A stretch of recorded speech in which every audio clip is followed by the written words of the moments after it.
बिनकामे साहेब, आम्हाला प्रेक्षकांना जर ऐकायचं आहे की तुमची आत्ताची देहधोरणी काय आहे, काय सांगू शकता? आमचे ध्येय धोरण म्हणजे रस्ता करायचे, हा. गटरी करायची, गटरी लोकांना स्वच्छ पाणी प्यायला द्यायचंय. द्यायचंय. परत जिथं कुठं बांधकाम चालले ते अतिक्रमित आहेत की त्याचा परवाना काढलाय का नाही ते बघायचं आहे आम्हाला. हे मला समजलं. अजून भरपूर विकास कामं करायचे आहेत आपल्याला. अहो, विकास तुम्ही करशील हो, पण आता तुम्ही म्हटलं की गटरी करायचे, स्वच्छ पाणी द्यायचे. मग गेल्या वेळी तुम्ही काय केलं सर?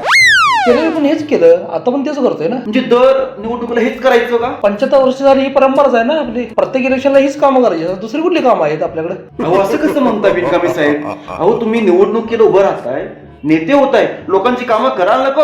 पैसा तो देतोच का मी घालतोय?